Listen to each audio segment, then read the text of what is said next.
आप देखें 370 हटने के बाद यहाँ पे चोरियाँ, डकैतियाँ, मिलिटेंसी कहाँ इस सरकार से कंट्रोल हुई है।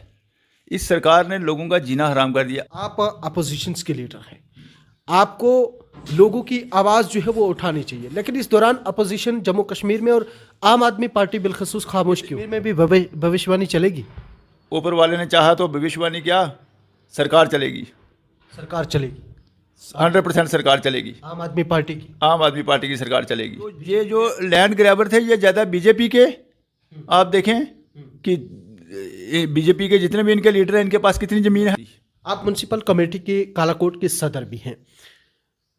इस दौरान अगर ये डिवाइलेशंस कालाकोट में भी चलाई जाती है तो कालाकोट के कितने ऐसे लोग हैं जो घर से बेघर हो सकते हैं? यहाँ पे जो बीजेपी के नेता बातें करते हैं, अब मैं किसी का नाम नहीं लूँगा, ये सब नाम लेने से डरते हैं विजय साहब? नहीं, नाम लेने से डरते नहीं। अब मैं किसी को टारगेट नहीं करूँगा। आदाब नाजरीन, मैं हूं रियाज चौधरी और आप देख रहे हैं द वर्ल्ड रिलेशंस। बात करें कि जम्मू कश्मीर में सियासत किस तरफ चल रही है।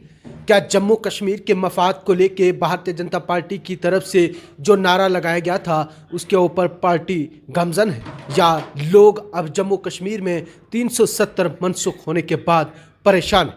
इस सब पे बात करेंगे। हमारे साथ आम आदमी पार्टी के सीनियर लीडर विजय सूरी साहब मौजूद हैं। इनसे जानेंगे कि जम्मू कश्मीर में जो भारतीय जनता पार्टी के लीडरान की तरफ से या मरकज़ के ज़ेरे इंतज़ामिया की तरफ से जो इक़दामात उठाए जा रहे हैं ये आवाम के कितने हित में है, तो आम आदमी पार्टी का इसके ऊपर क्या स्टैंड है, क्या रद्द अमल जो है वो रहेगा। विजय साहब, वक़्त देने के लिए बहुत शुक्रिया। जम्मू कश्मीर में 370 मनसूख होने के बाद मरकजी सरकार के साथ साथ जम्मू कश्मीर इंतजामिया का ये कहना है कि जम्मू कश्मीर में डेवलपमेंट जो है वो काफ़ी अरूज के साथ जो है वो चल रही है। आप सियासी लीडर हैं, आम आदमी पार्टी के साथ आपका तल्लक है, इस सब पे आप क्या नज़रिया रखते हैं? शुक्रिया रियाज जी। देखिए, डेवलपमेंट पहले भी होती रही है तो अब भी हो रही है। मैं डेवलपमेंट में कोई मैं टिप्पणी नहीं करूँगा, क्योंकि यूटी है तो हमने तो यूटी अपनी ज़िंदगी में पहली बार देखी है। तो डेवलपमेंट हो रही है, हम डेवलपमेंट में कोई टिप्पणी नहीं करेंगे, लेकिन लोगों की बुरी हालत है। आप देखें 370 हटने के बाद यहाँ पे चोरियाँ, डकैतियाँ, मिलिटेंसी कहाँ इस सरकार से कंट्रोल हुई है। इस सरकार ने लोगों का जीना हराम कर दिया। आज ये छोटे छोटे लोगों पे ज़मीन के मसले में लोगों को इन्होंने नाकदम करके रख दिया है। यहाँ पे गरीब लोग हैं भाई, इससे पहले भी सरकारें रही हैं। अगर किसी सरकार ने रोशनी एक्ट बनाया था तो वो भी तो सरकार थी, वो भी तो लोगों की चुनी हुई सरकार थी। तो मैं चाहता हूँ कि ये गरीब लोगों को तंग ना किया जाए। सूरी साहब, आप अपोजिशंस के लीडर हैं, आपको लोगों की आवाज़ जो है वो उठानी चाहिए, लेकिन इस दौरान अपोजिशन जम्मू कश्मीर में और आम आदमी पार्टी बिलखसूस खामोश क्यों है? सर, आम आदमी पार्टी खामोश नहीं है। हमारी अभी मीटिंग हुई है हमारी दिल्ली में। हमारे जितने भी लीडर थे दिल्ली में, हमारी सारी टीम वहाँ पे थी। डिस्ट्रिक्ट राजौरी, पुंछ और पूरे कश्मीर के लोग, जम्मू के लोग, हमारी मीटिंग हुई है। पार्टी हमारी अभी JNK में एक्टिव होने वाली है, क्योंकि आप देखें कि हमारी दिल्ली में 3rd टाइम हमारी सरकार बनी है और यूटी पे हमारी सरकार चल रही है। ज़ोर शोर से हमारी सरकार चल रही है। आप देखें केजरीवाल साहब के काम बोलता है। आज पंजाब में देखें, जम्मू कश्मीर में भी भविष्यवाणी चलेगी। ऊपर वाले ने चाहा तो भविष्यवाणी क्या, सरकार चलेगी, सरकार चलेगी, 100% सरकार चलेगी, आम आदमी पार्टी की। आम आदमी पार्टी की सरकार चलेगी। बीजेपी पे कह रही है 50 पार, तो आपकी कैसे? देखिए, कहने से तो मैं भी फूंक मार के रात को मकान तैयार कर दूंगा। कहने से और करने से बड़ा अंतर है। आज बीजेपी लोगों के दिलों से बाहर निकल चुकी है।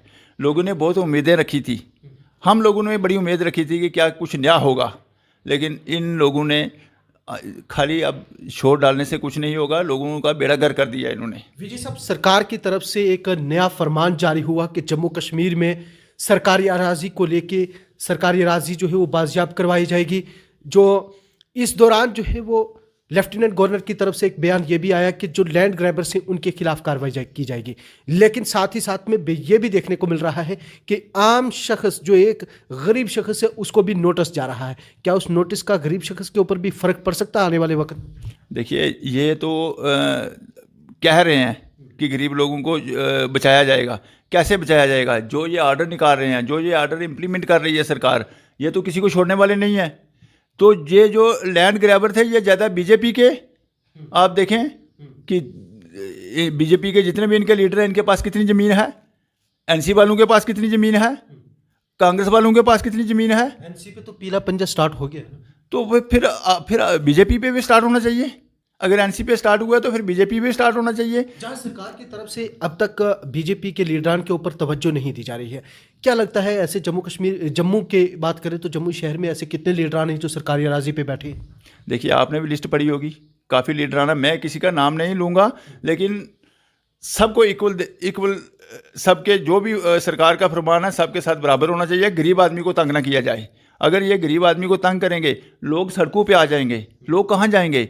मैं अपने कालाकोट की बात करूँ, यहाँ 95 से 98% सरकार पे लोग बैठे हुए हैं, लेकिन लोगों को अगर तंग करेंगे, लोग कहाँ जाएंगे? लोगों के पास और कोई जरिया नहीं है।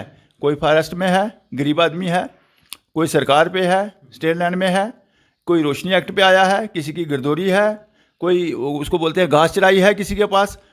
अदर्स जगह लोग बैठे हुए हैं, लोग सरकार पे बैठे हुए हैं। लोगों को तंग ना किया जाए। सरकार लोगों को बसाने के लिए होती है, सरकार लोगों को उजाड़ने के लिए नहीं होती। आप म्युनिसिपल कमेटी के कालाकोट के सदर भी हैं। इस दौरान अगर ये डिवाइलेशंस कालाकोट में भी चलाई जाती है तो कालाकोट के कितने ऐसे लोग हैं जो घर से बेघर हो सकते हैं? 95%, कम से कम 95%। 100 में से 95 आदमी घर से बेघर हो जाएंगे। 5 आदमियों के पास यहाँ ज़मीन अपनी नहीं है। बिल्कुल, मैं कहता हूँ कि गरीब लोग हैं हमारे, जो सुबह काम पे जाते हैं, शाम को 500 रुपया 400 रुपया घर में लाते हैं, तो उसी से गुजारा करते हैं। यहाँ कोई बड़े लैंड माफिया या बड़े कोई ये लैंड ग्रैबर यहाँ पे होंगे, 1-2 लोग, मैं किसी का नाम नहीं लूँगा, लेकिन जो हैं उन पर शिकंजा कसा जाए। आज ये भी खबर आ रही है कि पीर पंचाल के सुरनकोट से भी जो डिमोलिशन का काम जो है वो शुरू हो रहा है। इस दौरान लोगों की तरफ से टिप्पणी की जा रही है कि जम्मू से क्यों नहीं। आप कैसे देखते हैं? देखिए, ये भी गलत है। अगर ज़मीन लोगों के पास ज़्यादा है तो शहर पे है, गांव पे अगर किसी के पास है तो वो खाली पड़ी हुई है, वो कभी भी सरकार खाली करवा सकती है। तो हम भी चाहते हैं कि अगर किसी ने 100 कनाल 200 कनाल 300 कनाल किसी ने ज़मीन ऑक्यूपाई की है, चाहे गाँव में है चाहे शहर में है, वो खाली करवाए सरकार। वहाँ पे अपना बोर्ड लगाए, वहाँ जो भी कोई बिल्डिंग बने या कोई चीज़ वहाँ पे बने तो सरकार की बने। जिसके पास है ही 2 कनाल 5 कनाल 1 कनाल, तो उसको तंग ना किया जाए। अगर आने वाले वक्त में किसी गरीब के घर पे बुलडोज़र चलता है तो आम आदमी पार्टी का और विजय सूरी का जम्मू कश्मीर में क्या रोल रहेगा? हम जहाँ भी बुलडोज़र चलेगा हम सबसे आगे खड़े होंगे। बुलडोज़र, देखो, बुलडोज़र चलाएंगे, लेकिन गरीब आदमी के ऊपर क्यों चलाएं भाई? हम गरीब आदमी के साथ खड़े हैं और साथ खड़े रहेंगे। यहाँ पे जो बीजेपी के नेता बातें करते हैं, अब मैं किसी का नाम नहीं लूँगा, ये सब नाम लेने से डरते हैं विजय साहब? नहीं, नाम लेने से डरते नहीं। अब मैं किसी को टारगेट नहीं करूँगा, लेकिन इन लोगों के पास इतनी सरकार है, मैं आपको बता ही नहीं सकता। बहुत शुक्रिया। ये थे हमारे साथ आम आदमी पार्टी के सीनियर लीडर जनाब विजय सूरी साहब, जो म्युनिसिपल कमेटी कालाकोट के सदर भी हैं। जम्मू कश्मीर में पीला पंजा लगातार चल रहा है। अब तक तो सियासतदानों के घरों को मसम्मार करने का सिलसिला जो है वो शुरू है, लेकिन जम्मू कश्मीर में अगर गरीबों के ऊपर बुलडोज़र चलाया जाएगा तो विजय सूरी का कहना है कि हम सबसे पहले आगे होंगे और गरीबों को नुकसान नहीं होने देंगे।